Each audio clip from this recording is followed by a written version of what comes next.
কৌতুকপ্রদ পর্ব যেটা, বিএনপির এক এক নেতা এক একভাবে কথা বলছেন। একজন সাবেক ছাত্রনেতা, এখন বিএনপির নেতা, তিনি কথা গুছিয়ে টুছিয়ে ভালোই বলেন, যদিও মানুষ বিশ্বাস করে না।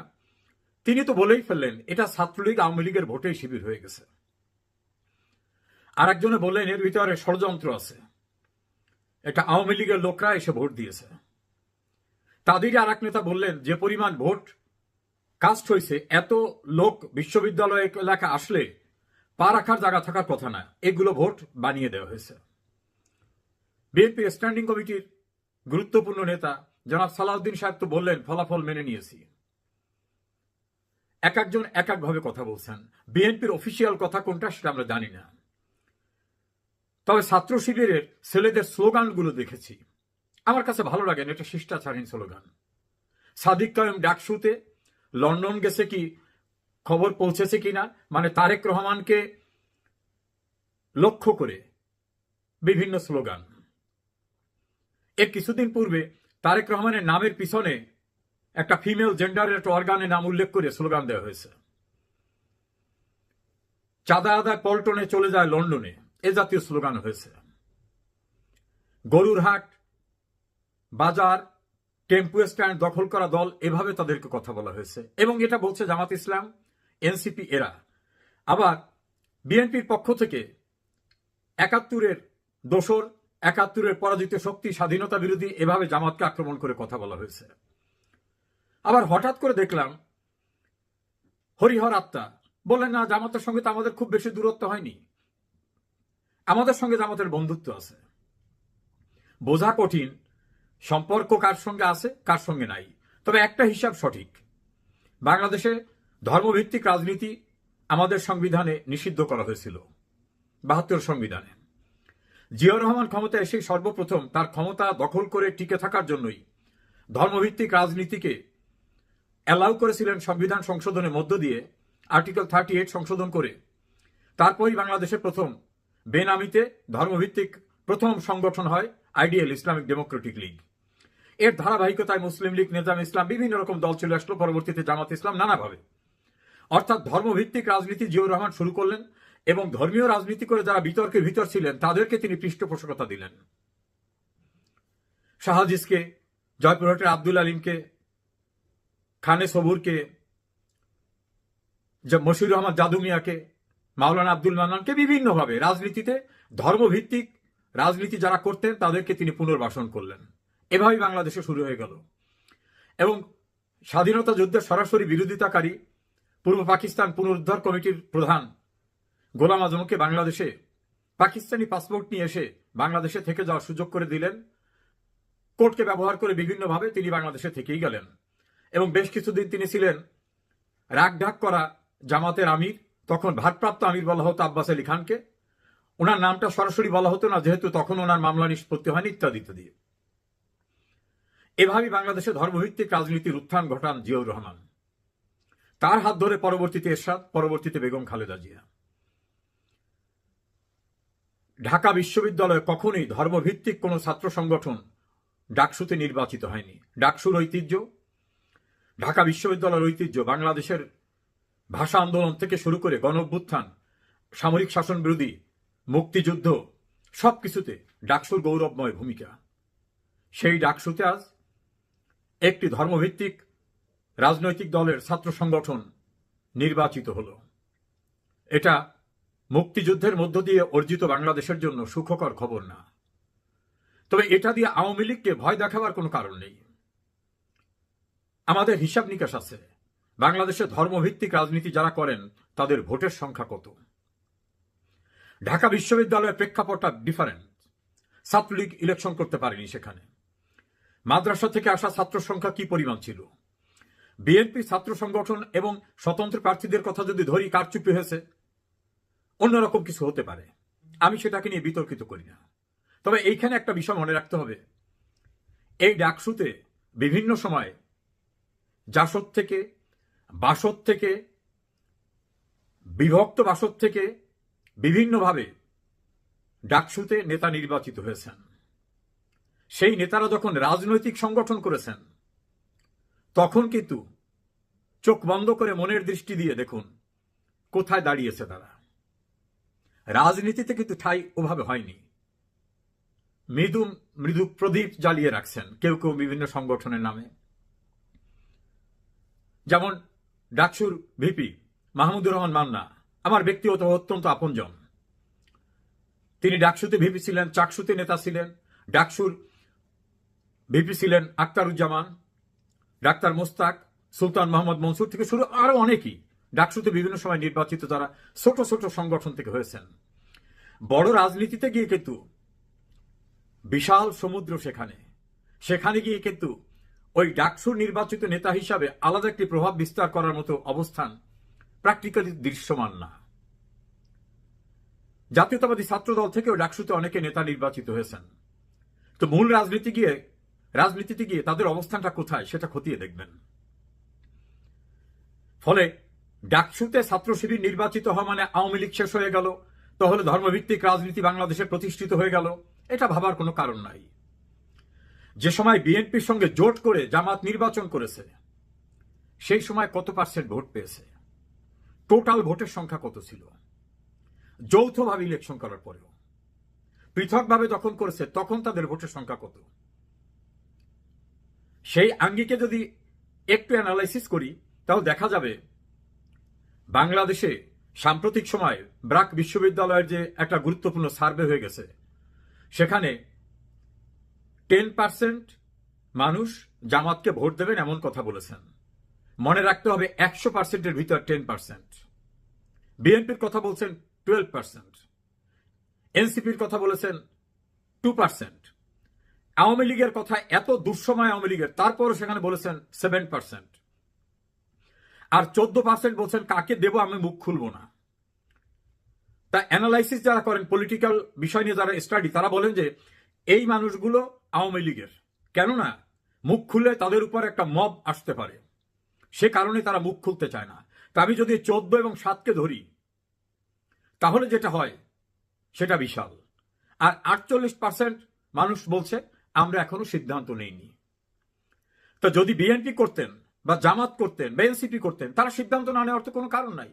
আওয়ামী লীগের বিরুদ্ধে তীব্র গালিগালাজ আছে, 16 বছরের শাসন, নির্যাতন, অত্যাচার, কত কথা। তাহলে তার সিদ্ধান্ত নিতে আর বাকি থাকার কথা না। সিদ্ধান্ত যারা নেয়নি এই অংশটা নিশ্চয়ই জামাত, বিএনপি বা এনসিপি করেন না। এরা আইদার আওয়ামী লীগ অথবা আওয়ামী লীগের অ্যালায়েন্সের লোকরা। কারণ বিএনপি করলে তো বিএনপির এখন যে পরিবেশ, একটা মহাসমারোহ চলছে তাদের, ভাবটা যেন তারাই ক্ষমতায়। জামাত তো ক্ষমতায় ডিসগাইজে আছেই। তারা বলে ফেলতো যে আমরা বিএনপি করি, আমরা বিএনপিকে ভোট দেবো, আমরা জামাতকে ভোট দেবো। এই দুঃসময় আওয়ামী লীগের তা সত্য 7+% লোকেরা বলেছে আওয়ামী লীগকে ভোট দেব, আর 14% মুখ খুলতে চাননি। মুখ খুলে বিপদ হবে, তারা জানে কোনোভাবে যদি এটা ফাঁস হয়ে যায় তাহলে তাদের বাড়িঘর লুটপাট হবে, মবের হাতে মৃত্যুবরণ হতে পারে। আর 48%, মোট 62% লোক বাইরে রয়ে গেছে। তো বিএনপি এবং জামাত আর এনসিপি সবাই মিলে ঐক্যবদ্ধভাবে যদি ইলেকশন করে, আর যদি নির্বাচনে সকল রাজনৈতিক দলের অংশগ্রহণের সুযোগ থাকে, তাহলে কি অবস্থা হবে? এই যে যারা বাইরে রয়েছে, আওয়ামী লীগ এবং আওয়ামী লীগ অ্যালায়েন্স বা আওয়ামী লীগের সমমনা, communist party, NAP workers party, বিভিন্ন সংগঠন, জাতীয় পার্টি, জাসদ, এইরকম ভাবে। আর যদি জামাত নির্বাচন করে আলাদা, তাহলে বিএনপির সঙ্গে অ্যালায়েন্স করে জামাত যে ভোট পেয়েছিল, আমার ব্যক্তিগত ধারণা সেই পরিমাণ ভোট পেতে পারে। আসন সংখ্যা 2-4-5টা বাড়তেও পারে। কারণ বিএনপির সঙ্গে একটা নেগোসিয়েশন তাদের অবশ্যই হবে, এটা আমার ধারণা। সেটা এমন হবে যেখানে জামাতের গুরুত্বপূর্ণ ব্যক্তি, সেখানে বিএনপি খুবই নামকে অস্তা প্রার্থী দিতে পারেন কন্টেস্ট দেখাবার জন্য। আবার যেখানে বিএনপির গুরুত্বপূর্ণ ব্যক্তি, সেখানে জামাত নামকে অস্তা কোন রকম একটা প্রার্থী দিতে পারেন। আবার কিছু কিছু সিটে 2-4 জন লোককে দিতে হবে। ছোট ছোট দল যারা বিভিন্ন সময় হাজিরা দিয়েছেন এইসব কথিত জুলাই আগস্ট আন্দোলনে, টেলিভিশনে বড় বড় ভাষণ দিয়েছেন, প্রেস ক্লাবের সামনে গরম গরম কথা বলেছেন, পত্রিকায় গিয়ে, সেমিনারে, রাতে টকশোতে অনেক কথা বলেছেন, তাদের তো ভাগযোগ কিছু দিতে হবে। যেমন ভিপি নূর, তার সেক্রেটারি, এদের এলাকায় কাজ করতে যেন কেউ বিঘ্ন সৃষ্টি না করে বিএনপির পক্ষ থেকে চিঠি দিয়ে বলা হয়েছে। অনুরূপভাবে জনাব মাহমুদুর রহমান মান্নার এলাকা সহ আরো কিছু কিছু এলাকায়। তো যদি বিএনপির এবং জামাতের যৌথ নির্বাচন না হয়, তাহলে ভোট আসতেছে 28% লোকদের ভোট, আর বাইরে থাকছে যে পরিমাণ, তাতে কিসের নির্বাচন হবে? প্রথমত এই নির্বাচন আদৌ হবে না। আমার পলিটিক্যাল অ্যানালাইসিস যেটা, নির্বাচন আওয়ামী লীগকে এবং আওয়ামী লীগের অ্যালায়েন্স বা প্রগতিশীল রাজনৈতিক দলকে বাদ দিয়ে আদৌ নির্বাচন করতে পারবে না। যদি 1996 সালের 15 ফেব্রুয়ারি মার্কা নির্বাচন করে, তার মেয়াদ ওই যে 1 বছর হতে পারে, 1 মাস হতে পারে, আমি দুঃখিত, আগেরটা যেরকম হয়েছিল 1 মাস হতে পারে। কিন্তু বর্তমানে বাংলাদেশের যে অবস্থা, যারা কথিত জুলাই আগস্ট আন্দোলন ছিল তারাও বলে শেখ হাসিনাই ভালো ছিল, আগেই ভালো ছিলাম। কারণ মবের রাজত্বে কেউ নিরাপদ না, কেউ তার আর্থিক সংগতি এত খারাপ হয়ে গেছে তিনি আর অন্য কাউকে চান না। সবকিছু মিলে উন্নয়ন, মানুষের যে মৌলিক চাহিদা, অন্ন বস্ত্র বাসস্থান চিকিৎসা শিক্ষা, সব চাহিদা যেভাবে শেখ হাসিনা মিটিয়েছিলেন, সরকার পরিচালনা করতে গিয়ে সরকার তো আর ফেরেশতারা পরিচালনা করে না, মানুষ ভুল হতেই পারে, ভুল হয়নি এ কথা বলার কোনো কারণ নাই। দল হিসাবে আওয়ামী লীগের ভুল হতে পারে, হয়নি এ কথা বলার কোনো কারণ নাই। সেই ভুল সব উপচে যাচ্ছে এই সীমাহীন ব্যর্থতা এবং বিএনপি 5 আগস্টের পরে যে মবের রাজত্ব কায়েম করেছিল, যে লুটপাট করেছে, যে চাঁদাবাজি করেছে, রাস্তাঘাটে আওয়ামী লীগের লোকদের ধরে মারধর করা, তাদেরকে পুলিশের হাতে দেওয়ার আগে নির্মম আচরণ করেছে, এই দৃশ্য সামাজিক যোগাযোগ মাধ্যমে ভাইরাল হয়েছে, সবাই দেখেছে। হাটবাজার দখল করা, বাস স্ট্যান্ড দখল করা, আওয়ামী লীগের লোকজনদের ব্যবসা বাণিজ্য দখল করা, বাড়িঘর দখল করা, বাগান দখল করা, মাছের লিজ দখল করা, এ জায়গায় বিএনপি জামাতকে অতিক্রম করে ফেলছে। এই যে ভয়াবহ ইমেজ সংকটটা, এ কারণেই বোধহয় তারেক রহমান বারবার বলেন যে আগামী নির্বাচনটা খুবই কঠিন হবে। অবশ্য তারেক রহমানের লোকরা মনে করেন যে ক্ষমতায় তো এসেই গেছি, খালি তারেক সাহেব এসে প্রধানমন্ত্রীর আসনে বসে যাবেন, আর কোথাও না, সেটাই। আর জামাত ইসলাম তারা তাদের রাজনৈতিক পরিমণ্ডলে ক্ষমতায় যাওয়ার আগে যে পরিমাণ ভাবে সাম্প্রদায়িকতাকে প্রাধান্য দিচ্ছে, তাদের লোকরা কোন মেয়ে রাস্তা কি পোশাক পরে বের হবে, কোথায় একজন চিত্র জগতের নায়িকা একটা অনুষ্ঠান উদ্বোধন করতে যাবেন, পারবেন না। দেখলাম স্লোগান ডাকসু নির্বাচনের পরে, হিজাব হিজাব হিজাব। তারা কি শহীদ মিনার ফুল দিতে যাবেন? যদিও মতিউর রহমান নিজামী, আলী হাসান মুজাহিদকে এক প্রশ্ন করার পরে তারা বলছিলেন শহীদ বেদিতে যাওয়া এটা রাষ্ট্রীয় আচার অনুষ্ঠান, ওখানে যাওয়া যায়। ঢাকা বিশ্ববিদ্যালয়ের কিভাবে ভোট হয়েছে, কিভাবে কারা নির্বাচিত হয়েছেন, এটা নিয়ে আমার কোনো উদ্বেগ উৎকণ্ঠা নাই। কে হলেন কে না হলেন নাই। আমি নিজে ছাত্রলীগের কর্মী ছিলাম। আমি জিয়াউর রহমানের সামরিক শাসনামলে দুঃসহ সময় ছিল, আমি একটি কলেজ ছাত্র সংসদের ভিপি নির্বাচিত হয়েছিলাম, একটি কলেজ ছাত্র সংসদের জিএস নির্বাচিত হয়েছিলাম, ছাত্রলীগের একটি ডিভিশনাল শহরে নেতৃত্ব দিয়েছি। আমার প্রিয় সংগঠন ছাত্রলীগ, একজন প্রাক্তন ছাত্রলীগার হিসাবে ছাত্রলীগ যদি নির্বাচনে নাই, সেখানে কে হলো কে না হলো এটা নিয়ে আমার কোনো উদ্বেগ নাই, উৎকণ্ঠাও নাই।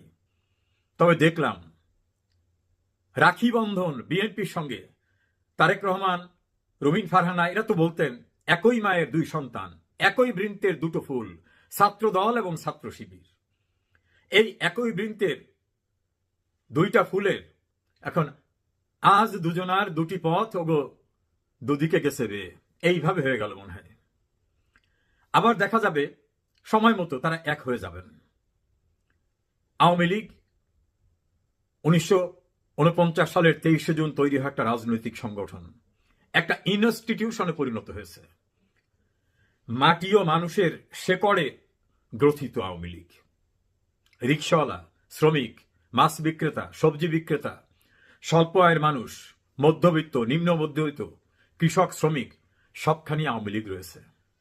এই জন্য ইউনুস বাহিনী যেখানে যা দেখে বলে আওয়ামী লীগ, শ্রমিকরা আন্দোলনে গেলে বলে আওয়ামী লীগ, ঢাকা বিশ্ববিদ্যালয়ের ছাত্ররা দাবিতে নামলে বলে এটা আওয়ামী লীগ, ইঞ্জিনিয়াররা নামলে বলে এগুলো আওয়ামী লীগ, সরকারি কর্মচারীরা দাবি নিয়ে গেলে বলে এটা আওয়ামী লীগ, সবখানে আওয়ামী লীগ দেখে।